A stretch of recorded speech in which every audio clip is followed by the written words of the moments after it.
missile that one Russian lawmaker claims could hit the west coast of our country.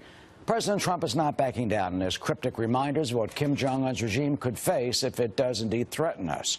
Yesterday, he tweeted this, quote, "Presidents and their administrations have been talking to North Korea for 25 years. Agreements made and massive amounts of money paid. Hasn't worked. Agreements violated before the ink was dry, making fools of U.S. negotiators. Sorry, but only one thing will work." Well, I don't think the language really has any effect on the calculations. I mean, people know the president tweets, and it's a way to hear from him unmediated by the press. But the fact is, his central point is that 3 prior administrations over a 25-year period have tried the State Department's favorite approach, a mixture of carrots and sticks, incentives and disincentives, to try and stop the North Koreans, and it's failed for 25 years. Susan Rice, Barack Obama's national security advisor, admitted this a few weeks ago in an op-ed in the New York Times. So I think the key point is, don't think that talking to North Korea at this point is going to have any impact is real. Now, there are other options out there. Which one the president was referring to, I don't know. I think there's at least one Freudian slip, one diplomatic option left. We've talked about before, negotiating with China to reunite the Korean Peninsula. Maybe that's what he was referring to. Or do you think there's really is any possibility of that? I mean, he won't even, Kim Jong-un won't even let the Chinese envoy that Beijing has established for his country into North Korea.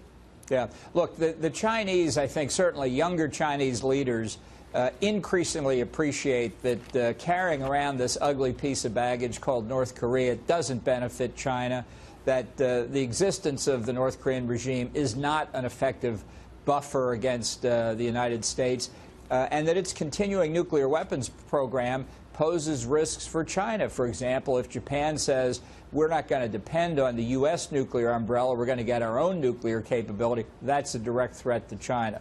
So there's a way here to talk to the Chinese. I think there's a deal. I could describe the parameters of it again, but the point is, if you want to try a diplomatic option, don't waste your time talking to the Kim family dictatorship. Talk to the people in Beijing. And what type of deal specifically do you recommend? Well, I think reunification can come in the following way. The Chinese fear a couple things if North Korea were to collapse, for example, after a U.S. military strike against the nuclear program. The first thing they fear, massive flows of North Korean refugees. We can deal with that because if the regime collapsed, the South Koreans would fear their own flow of North Korean refugees. So there's a constructive way to deal with that. And the other thing the Chinese don't want more than anything else is American troops on their border with Korea, the Yalu River and the Tumen River. And honestly, we don't want to be along those rivers any more than we want to be deployed today along the demilitarized zone. We want American forces in Korea at the tip of the peninsula so they're rapidly deployable elsewhere in Asia.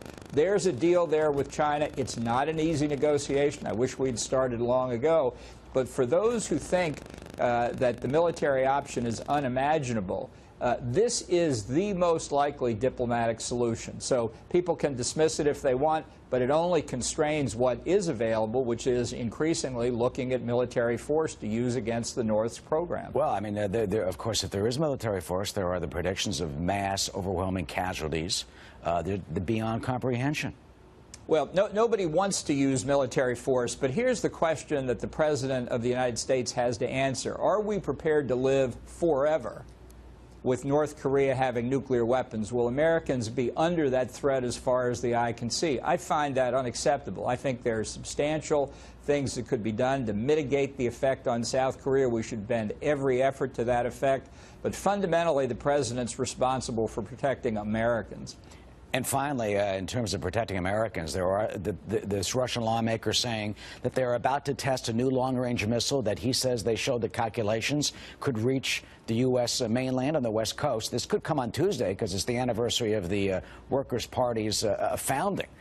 So what do we do if indeed they do launch this missile? Not this far, but potentially this far, and it shows that they do have the capability of hitting us.